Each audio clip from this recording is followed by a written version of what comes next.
오늘은 아빠가 어떤 사건 얘기해 준다고 했었지? 일을 하다가 팔이 절단된 아저씨의 험난한 손해배송 이야기 해주기로 했잖아.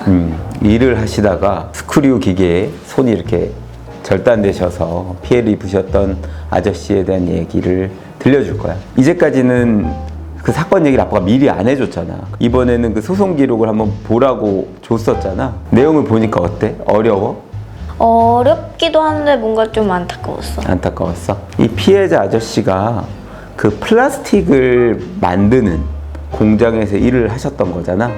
근데 플라스틱이라는 것이 재활용을 하기 때문에 플라스틱을 분쇄하는 새로 이렇게 만들기 전에 플라스틱들을 수거하면 이걸 분쇄해가지고 다시 녹여서 사용하기도 하는데, 이분이 했던 일은 그 플라스틱 분쇄하는 기계에 작은 플라스틱들을 밀어 넣어서 분쇄하는 작업을 하셨던 거지. 그 플라스틱을 분쇄하다 보면 스크류가 돌면서 굉장히 위험해.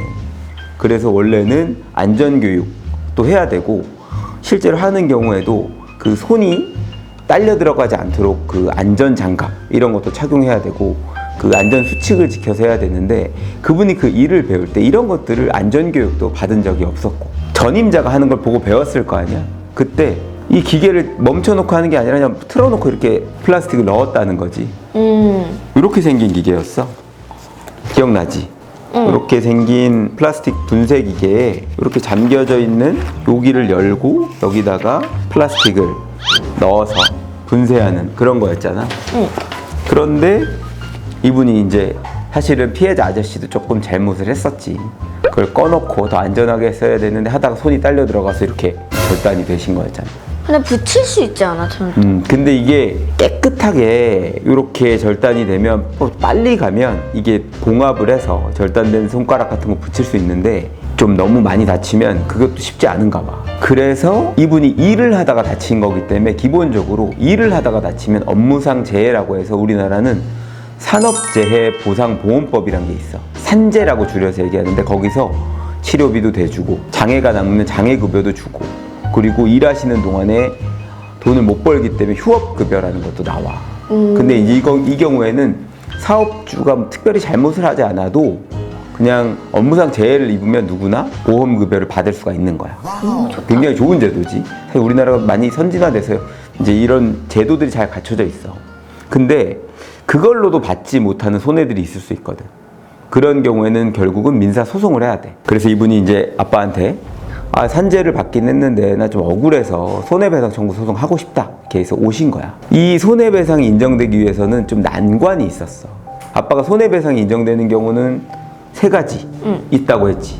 어떤 경우인지 기억나? 계약 어겼을 때랑 불법 저질렀을 때랑 재판에서 그걸 인정했을 때? 이 경우는 고용계약상의 그 안전조치 의무를 위반했다고 볼 수 있지만, 보통 일반적으로는 불법행위로 접근을 해. 산재사고에 관해서 손해배상을 청구할 땐. 그러려면 산재에 따른 보상을 받는 경우에는 사업주의 귀책 사유가 필요하지 않은데, 손해배상 청구를 할 때는 귀책 사유가 있어야 돼. 귀책 사유는 고의 또는 과실이거든. 그 사장님이 일부러 그랬을 리는 없을 거고, 그치. 과실을 입증해야 돼. 아빠는 이 과실을 어떻게 입증하려고 했냐면, 첫 번째, 안전교육을 한 적이 없다. 두 번째, 산업안전보건법이라는 법이 있는데 방호조치. 근데 그것을 제대로 한 적이 없다 라는 부분을 주장했었어. 그랬더니 상대방이 그 방호조치와 관련돼서 우리는 다 했다. 아까 사진에서 보여줬듯이 그것들을 이렇게 사람들이 지나가면서 다치지 않게 그 뚜껑을 다 막아놨었고, 그리고 맞아, 금지라고 적혀져 놨다고 했어. 그런 안전 표지 같은 것도 다 설치가 돼 있었다. 그래서 손해배상 책임은 일단 책임이 인정되는지 여부, 그 다음은 범위, 2가지인데 손해배상 책임의 여부부터도 쉽지가 않았어. 상대방은 사업자 측에는 아무런 잘못이 없다, 이런 입장이었거든.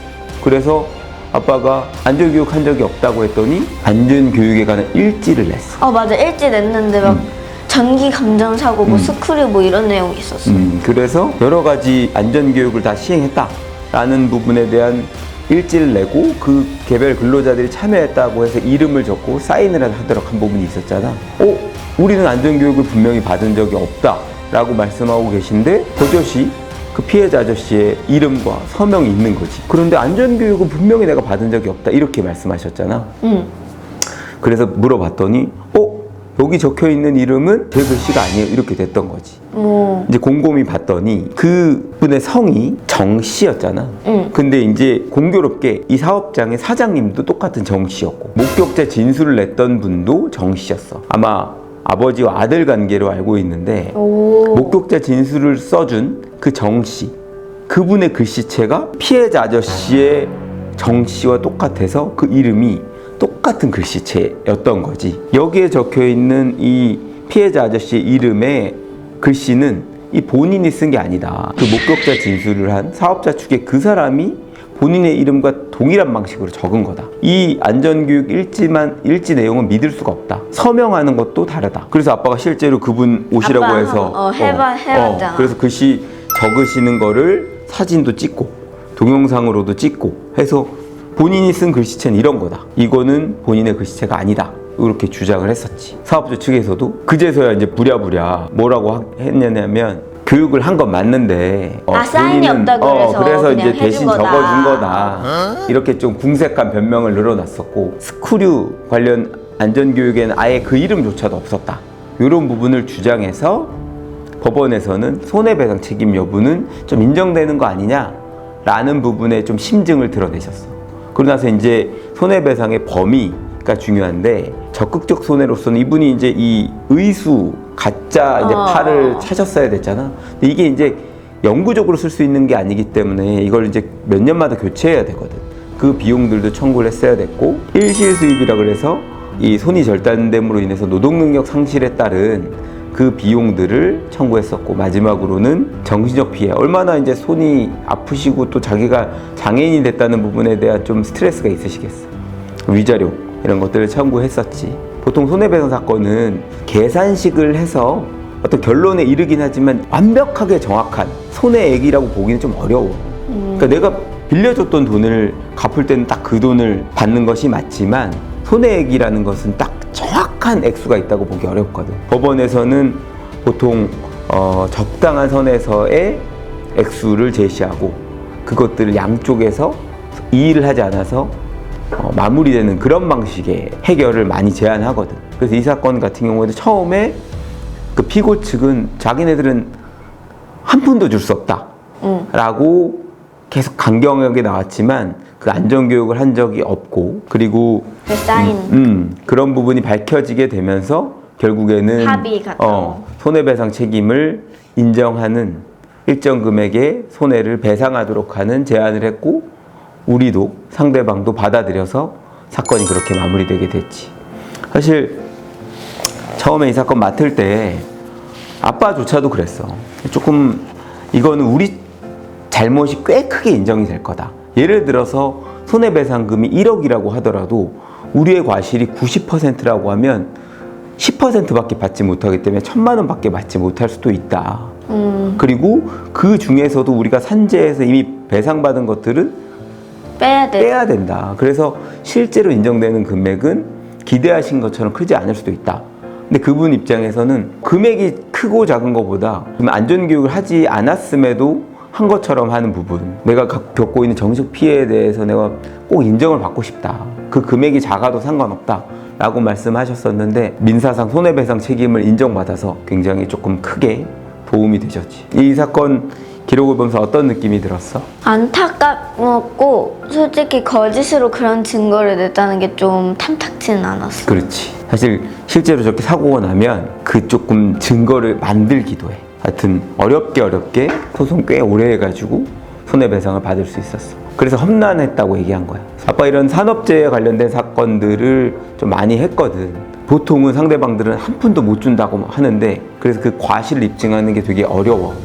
그것들을 굉장히 조금 열심히 고민한 끝에 입증을 했었고 중대재해처벌법이라고 들어본 적이 있는지 모르겠지만 아빠 책 봤어. 중대재해처벌법. 이제 얼마 전에 올 초에 도입이 된 중대재해처벌법 관련해서 아빠가 그 강의를 할 일이 있어서 그 연구를 했었거든. 그래서 이제 산업재해 중에 굉장히 사망 내지는 중한 부상을 입은 사람이 다수 발생됐을 때는 이런 중대재해 경영 책임이 있는 사람을 처벌하겠다 이런 법률이야.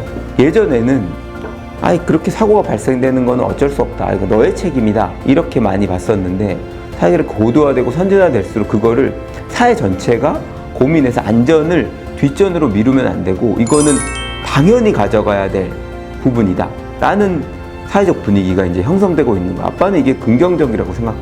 하여튼 오늘 이런 얘기를 해줬고 아빠가 다음번에는 또 더 관심이 갈 만한 사건을 선정해서 들려줄게. 오늘 여기까지. 응.